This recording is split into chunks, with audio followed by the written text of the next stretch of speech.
there'll be numbers there, but population has to be all of the whatever they are. So I would always start it. Let's see if this is, yeah. All American households. I'll abbreviate that way. So then the sample is the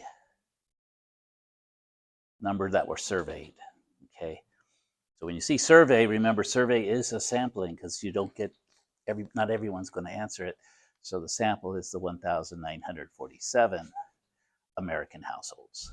So notice they are very much related. The population's always all of the folks. The sample is how many were sampled. Now, if you just put American households, I would give it to you as well. I just want to emphasize, always think that word all goes with population. And that'll make it easier, because the biggest mistake I see or misconceptions is they'll put 1,947 here, and then I'm not sure what goes here, but so the population though is always, remember, it's all the folks, and then samples the portion. So far, so good? Okay. This one, determine between a parameter and a statistic. Okay. A recent survey. When we see the word survey, what are we thinking has happened? We have sampled, right? Survey always goes with a sample. So and which one it goes with the sample, the parameter or the statistic? Because it starts with S. Well, maybe not because, but exactly, good. Statistic, sample. So we could answer it right now because we know it's going to be a sample. We'll read through it to get more evidence. Survey by the alumni major university indicated the average salary of 12,000 of its 1,075. So we know this is a part of a larger group. That's a sample statistic. Okay. And then we've got 95,000, but that's coming from a sample. The 95,000 is actually, so the statistic is the 95,000. It would be a parameter if it was based on all 175,000 graduates, right? Because that would be the population. So just remember, parameter, population, statistic, sample. So again, really all you have to do here is determine whether it's a sample or a population, and then choose the appropriate starting letter and you're good. Okay. And again, the question will be different, but that's you're going to be doing the same thing. Looking, is that number referring to a sample or to a population? What is the level of measurement for temperatures of 20 selected refrigerators? Temperatures. So temperatures is what we're talking about. Temperatures, is that quantitative or qualitative? Is it numerical or non-numerical? Numerical. Temperature is it's a number we'll have, especially probably in Fahrenheit, or so. Our ones that are strictly numerical are going to be ratio or interval. How do we tell the difference between ratio and interval?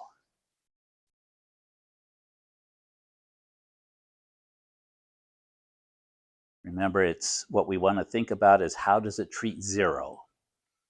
So is zero, if zero means none, that we don't have anything, then that's going to be ratio.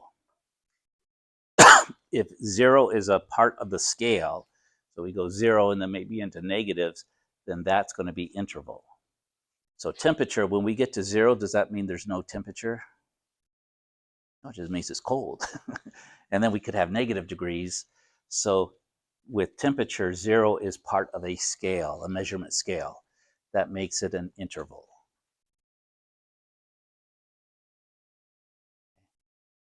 So just kind of, and again, put it in your notes, difference between interval and ratio. That's the basic thing. If you can tell how does it treat zero, you'll be fine. Okay. What is the level of measurement for annual salaries of all teachers in California? And salaries are numerical, right? The number of dollars.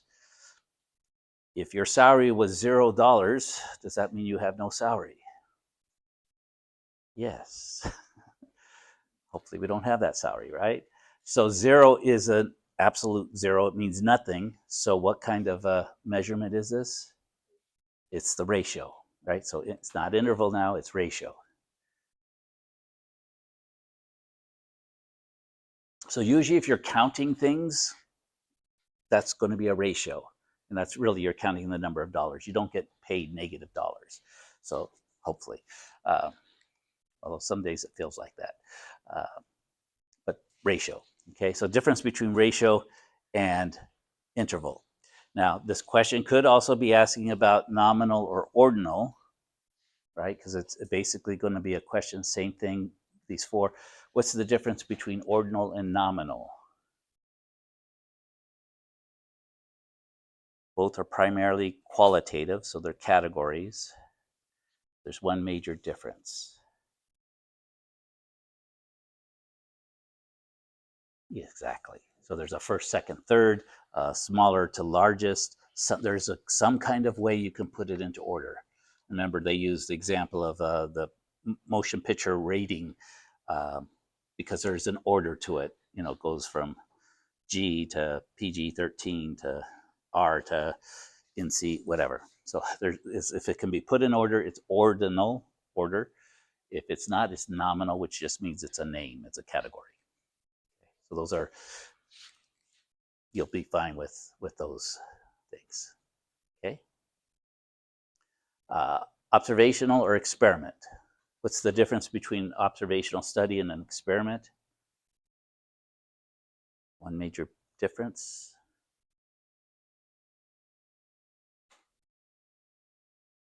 What do you do in an observational study?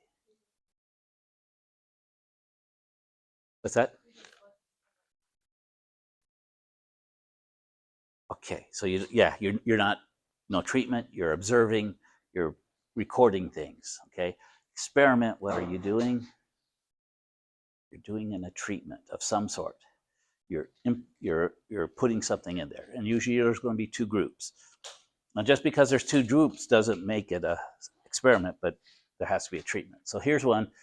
Researcher obtained a random sample of 100 smokers and a random sample of 100 non-smokers. After interviewing all 200 participants in the study, the researcher compared the rate of depression among the smokers with the rate of depression of the non-smokers. Is that a study, observational study, or an experiment? And why? Or just observe. Good. Good. Yes, no treatment. Now, had they told a group, took 100 and say, you guys smoke and you guys don't smoke, that would be a treatment. It would also be unethical. And then it becomes an experiment. Okay. But they're just choosing people based upon something they're already doing or not doing. Okay. So no treatment, even though there were two groups there. Good call. There will be a question here on types of sampling. So we're going to go through that. At a local college, 5 statistics classes are randomly selected out of 20 of all the students from each class, and all the students from each class are interviewed. What type of sampling is this? So there's two types of sampling that breaks the group, the population into groups. Cluster and stratified. They'll both break them into groups. But how they treat those groups is different. Which one is it that once they break it into groups, they randomly choose the groups and then interview or do something with each of the groups? Is it cluster or stratified? Cluster. So think of it as like a cluster of grapes. Once you take the cluster of grapes, you got to eat them all. Right? You can't share them. Take the whole cluster and everyone in there. So that's what's happening here. The clusters are the classes. Then they randomly choose a class and everybody in the class is surveyed. So that is a cluster. Now, stratified is a little different. They generally break it up into like gender or possibly grade level, and then you sample within those.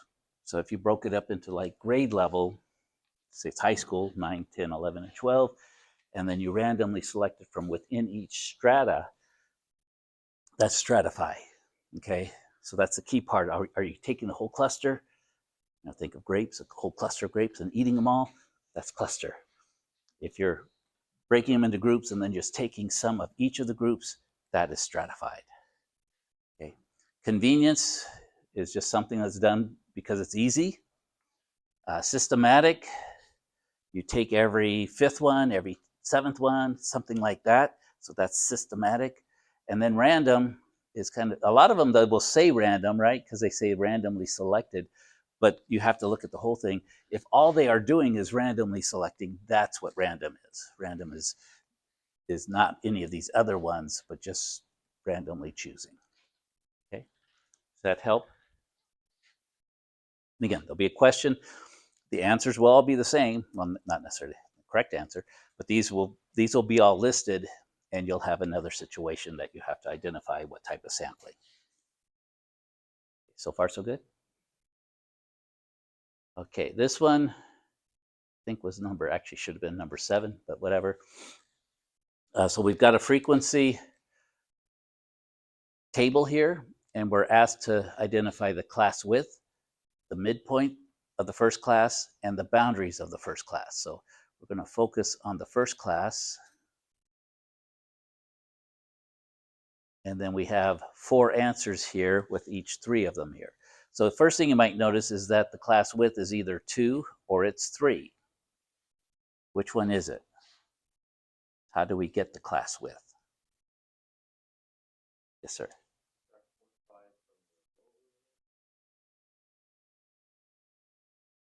You're doing good. That's for the C part. For the C part, we'll be doing that. That's to find the boundaries. Okay. To find the class width, 2 ways we could do this. So you can compare the lower to the next lower. You take 53 minus 50, which gives you class width of 3. Or if with your fingers you can count, you have to count 50, 51, 52. That's a width of 3. Okay, so either subtract lower from the lower from number 2 to lower here, you'll get a class width of 3. So what we do know is it's got to be one of these 2. It's not a class width of 2. Now, had you subtracted 52 minus 50, you do get 50. You get 2, but that's not the class width because 50 counts. There's 3 things in that class width, in that class: 50, 51, and 52. Okay. Class midpoints. What's halfway between 50 and 51? Well, you could just say, well, the only number in between the 2 is 51, so you could call that. That didn't help much because both of them are 51. But again, you could also just, if you forgot, you could always get the midpoint by adding the 2 endpoints and then dividing by 2, and what you'll get is 51. Okay, so that's A. That's how you do B. And then C, as you brought out, you're going to subtract 0.5, subtract a half from the bottom, add a half to the top. So for C, we would have taken 50 plus 0.5. Oh, wait, sorry, minus. And that would give you 49.5. And then you would also take the upper end. That's where you added the 0.5. And this was for if you're going to do a histogram by hand so that the histograms touch. Notice they're not touching. This is 52, this is 53. But if you do this now, they will all touch. What's that? From the textbook. It's because that's halfway between each of the class boundaries, 52 to 53. So you're splitting the difference, and we'll make one go a half and the other one come back a half so they touch. So you just have to remember that 0.5.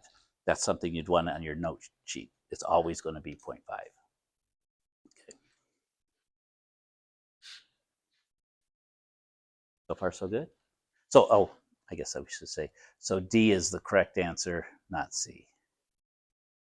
So you can see how you do a process of elimination. Again, there'll be a similar one, but different numbers, and so, just be able to work through it. Okay, another on frequency tables. A city in the Pacific Northwest recorded its highest temperature of 72 degrees, lowest temperature of 11 degrees on a particular year. Use this information to find the upper and lower limits, not boundaries, limits, of the first class if you were to construct a frequency distribution with 10 classes. So what's the first thing we do? we find the range, right? The range is going to be the high minus the low. So 72 minus 11 is a 1, 61. How many classes are we going to divide this data into? 10 classes. So literally we take 61 divided by 10. We get 6.1. And then, so what are we going to use for a class width?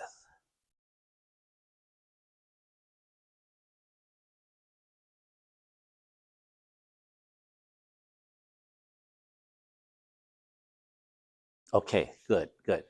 But what's our class width?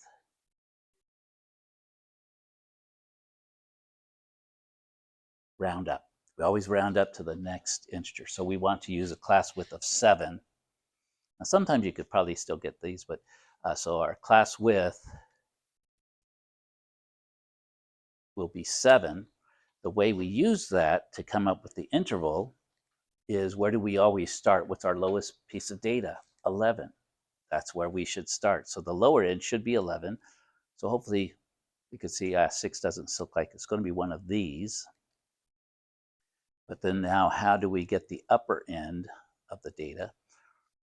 Well, the easiest way is to find the start of the next class. So we add 7. 11 plus 7 gives us 18.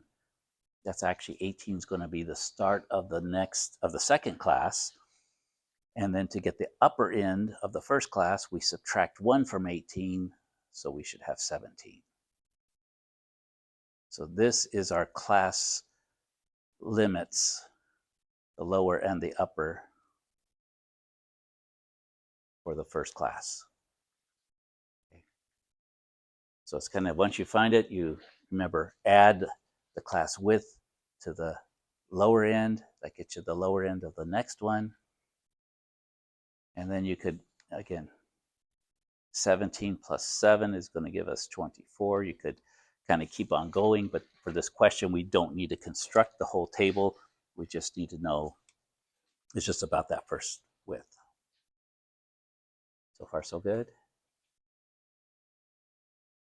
Okay.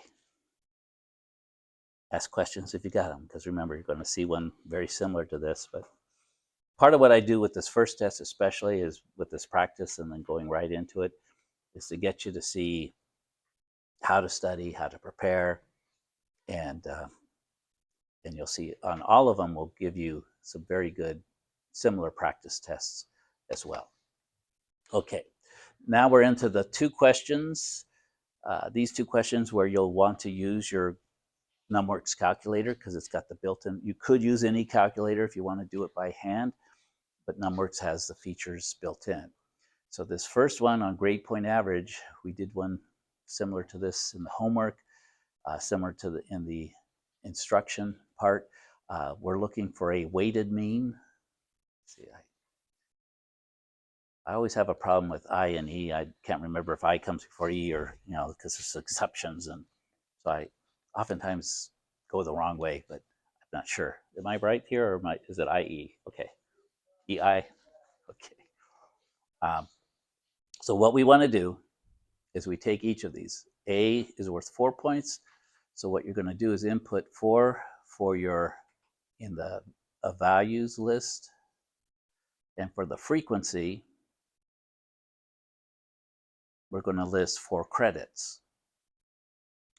Now the other thing is, in the homework, sometimes the frequency was a percentage. You could do the same thing, like if you're a test scores or something.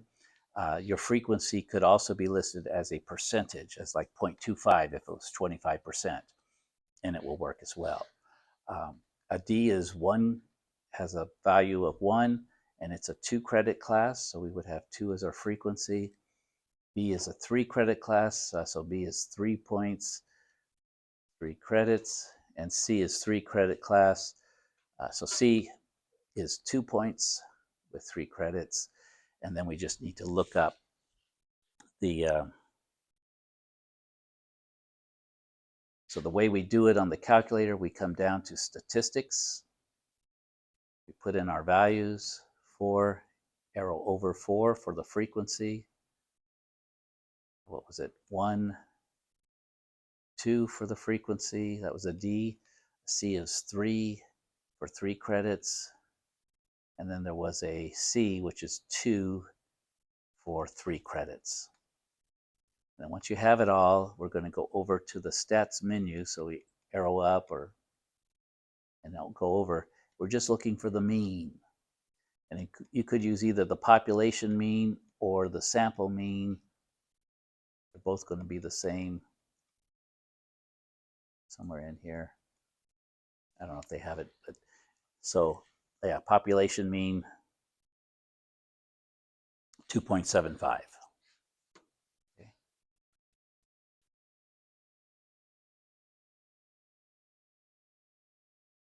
Just like that.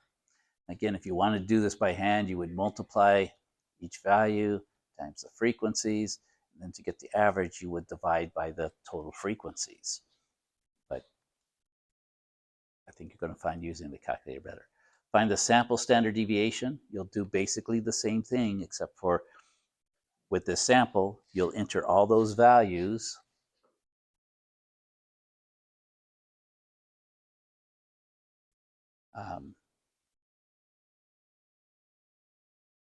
Over here, and they will all have a frequency of 1.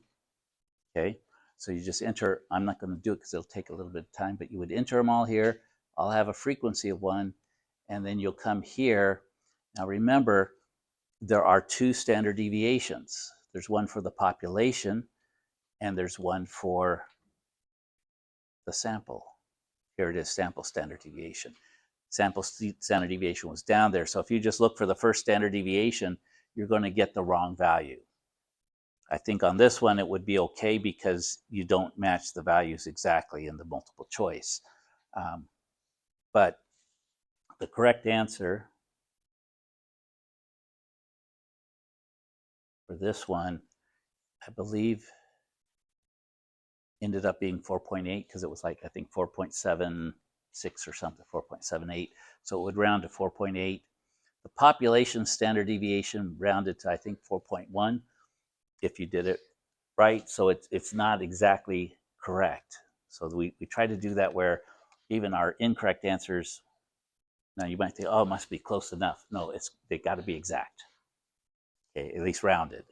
So this is, I believe, 4.8 if you enter all these. But that's how it would do. I would not go through the by hand, calculate the mean, because you're going to have to put all that into the calculator anyway. Might as well use the calculator's feature.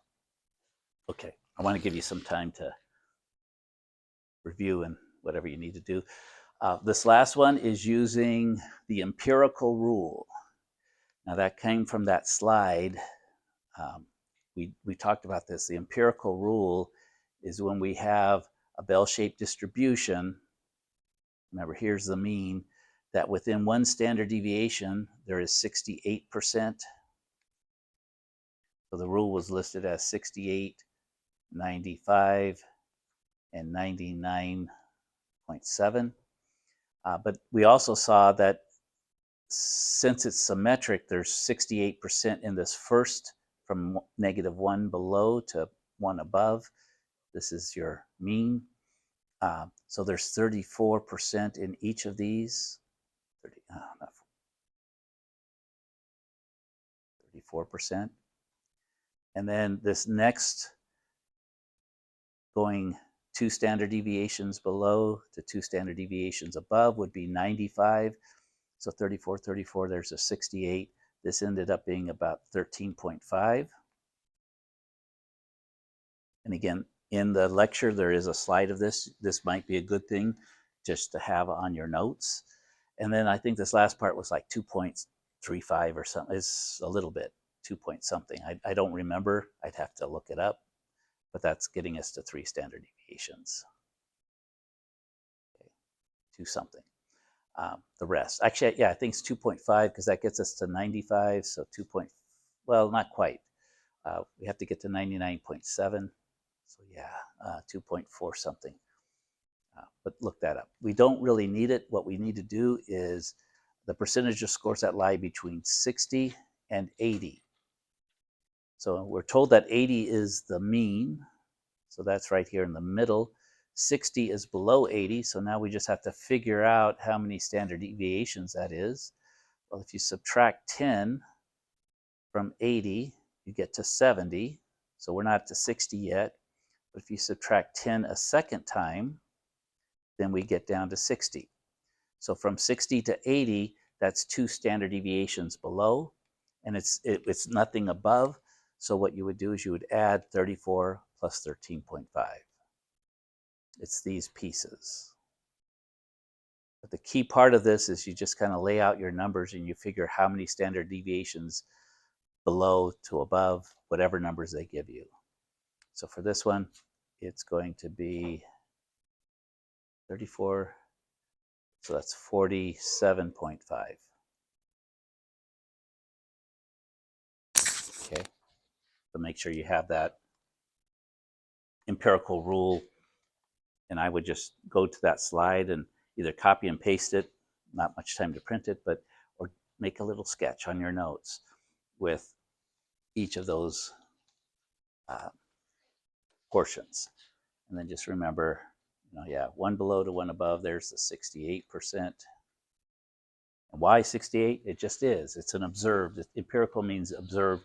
This is how nature works. When things are random, you get this symmetry, and you get these percentages. Questions on that one? Okay. Let's take a 15-minute break. So I think you'll still have time because the exam is no longer. It's the same questions. So if you get a little bit of time to review and do whatever you need to do, update your notes, make sure you have everything in there that you need. We'll do it again. Once you finish with the test, you're welcome to turn it in and head on out. But we'll go about 10:05. We'll start the exam. No, those are for you. Again, if you didn't have notes, you could use this for your notes. So it gets one page, but so it's for you. Sure. If you already have notes, yeah. So I feel generous today if you have an extra 1 page of notes. Sure. My goal is everybody who's here today does really well, and you feel good and confident you're going to keep going. Yeah, exactly. You're able to keep it. You're able to use it for your notes, or in addition to your notes, whichever.